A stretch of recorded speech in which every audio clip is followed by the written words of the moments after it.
Al-Fatih Kaffa Nusantara di Tambun Bekasi ini yang sudah boleh menyelenggarakan satu hari kegiatan kita tentang bagaimana melihat keindonesiaan yang luar biasa, yang juga memberikan pesan-pesan kepada anak-anak kita yang ada di baik santri maupun santriwati yang juga sebagian besar ini berasal dari Papua maupun Papua. Ya, itu mereka harus diisi bagaimana kecintaan mereka terhadap orang tua, kewajiban mereka untuk dengar-dengaran terhadap nasihat bapak ibu guru. Ya, mereka sebagai santri sekarang harus dengar bapak ustadz dan para pengajar di sini. Juga bagaimana mereka cinta terhadap Pancasila dan juga kehidupan berbangsa kita. Itulah hari ini kami coba memberikan pesan-pesan kepada mereka dengan harapan agar mereka menjadi anak-anak bangsa nanti yang secara imani, kepercayaan mereka dapat ilmu Al-Quran yang mereka pelajari, mereka akan pahami nanti, dan kemudian nanti akan telurkan kepada saudara-saudaranya yang lain yang terus berkembang dari hari ke hari. Ini untuk menjaga keberlanjutan kehidupan bersama. Saya pikir itu apresiasi saya kepada Bapak Ustadz dan juga para pemimpin pondok yang lain di sini. Dan saya ya terus saja melakukan upaya bakti iman agama ini kepada para anak-anak kita agar mereka tidak terlepas jalan sendiri, kemudian berpikir sendiri dan kemudian mendapat pengaruh-pengaruh dari para pihak lain yang akan mengganggu persatuan dan kesatuan berbangsa. Jenderal tadi Saya pikir itu. Jenderal tadi sempat menyinggung beberapa kondisi yang terutama di Papua. Bagaimana sih menyampaikan kepada para santri ini tentang kondisi Papua termasuk fenomena kayak OPM termasuk kayak gitu. Gimana Jenderal? Ya, tadi memang saya tidak paparkan secara gamblang tentang kejadian-kejadian kekerasan yang masih terjadi yang kemudian sekarang mengakibatkan ada perubahan ya kebijakan berkaitan dengan labelisasi kelompok kriminal bersenjata menjadi teroris. Saya tidak sampaikan karena saya pikir bukan waktunya untuk mereka. Materi hari ini kami hanya bicara tentang bagaimana berwawasan baik secara pribadi mereka, secara kelompok mereka maupun sebagai anak bangsa yang nanti meneruskan kehidupan ke depan. Tapi saya cuma ingatkan bahwa memang betapa bahagianya ketika kita sedang dalam keadaan aman, damai, dan nyaman terkendali seperti sekarang. Kita mau sekolah, kita mau mengikuti berbagai program-program apa saja, semua lancar, tidak ada masalah karena aman dan damai.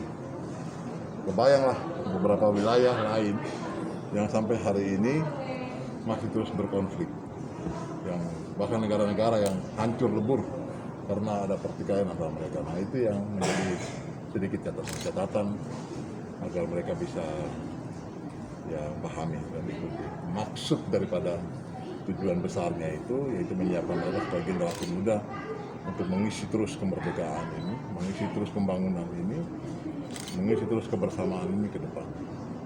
Itu saja, Mas. Tapi Pak, kondisi anak-anak sekarang seperti apa Pak dengan yang mungkin di luar? Ya, pertama kalau saya hadir di pondok sini karena ini saudara saya, kami satu kampung. Beliau sempatkan waktu untuk saya hari ini dengan Bapak Freddy Numberi.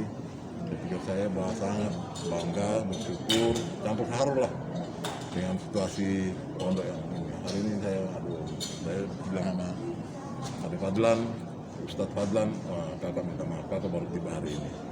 Padahal ini areal kekuasaan juga. Dulu waktu jadi Wakapolres di Tangerang, sebenarnya daerah juga di sini, batas di sini. Demikian juga ketika tugas-tugas waktu masih di Papua dan lain sebagainya. Tapi ya semua itu kami percaya ada waktu Tuhan, Allah yang baik, yang Tuhan mempersiapkan hari ini bisa bertemu dengan para santrinya, santriwati dan juga para langsung kepada Bapak Ustadz dan juga para pembina pembimbing di sini. Saya pikir itu. Jadi yang lain ya kita berharap satu demi satu kita bicara, kita pesan-pesan itu akan terus menggetuk ular ya. Terus kemana-mana kepada mereka akan menyampaikan juga pada teman-temannya, saudara-saudaranya bahwa sudahlah kita lebih baik damai-damai saja, aman-aman saja, nyaman-nyaman saja dan kita bersaudara, kita bangun negeri ini dengan baik. Saya pikir pasti itu pesannya, gitu. Ya, makasih. Ya, siap. Halo, Pak Ustadz. Yang pertama, ini pertemuan selain silaturahmi, yang lebih dahsyat lagi adalah di pesantren kami menyebut ayahanda Komjen Dr. Anus Paulus Watarpau dan ayahanda Fei Numari adalah matahari. Karena dilihat dari pengalaman karya dari tingkat bawah sampai atas, mereka ini bagian dari matahari yang akan mendorong anak-anak untuk semangat belajar. Tidak saja semangat belajar, tapi menjadi semangat untuk menjadi bagian dari bangsa dengan menuntut ilmu yang sungguh-sungguh di pesantren ini. Sehingga dia tidak saja bicara Al-Quran, tapi dia bicara bagaimana menjadi orang Indonesia di dalam pertahanan dan keamanan bangsa Indonesia. Sehingga wawasan kebangsaan dia miliki, sehingga dia pulang ke kampung halaman, dia bangga cerita kepada ayahnya, ibunya, keluarga di kampung bahwa saya Indonesia dari Irian atau dari Papua untuk Indonesia. Saya harus berhasil dari Papua untuk Indonesia. Dan saya belajar dari Jawa atau dari Bekasi untuk kampung saya, untuk Indonesia. Modal ini yang kita berikan kepada mereka sehingga dia berpacu agar dia tidak bermalas-malas. Habitat di kampung yang lama itu kita lepaskan. Dia harus mandiri, tampil bahwa dalam waktu SD, SMP, SMA sampai S1 itu dia harus sungguh-sungguh sehingga tepat waktu pulang ke kampung halaman untuk minimal membahagiakan ayah dan ibunya.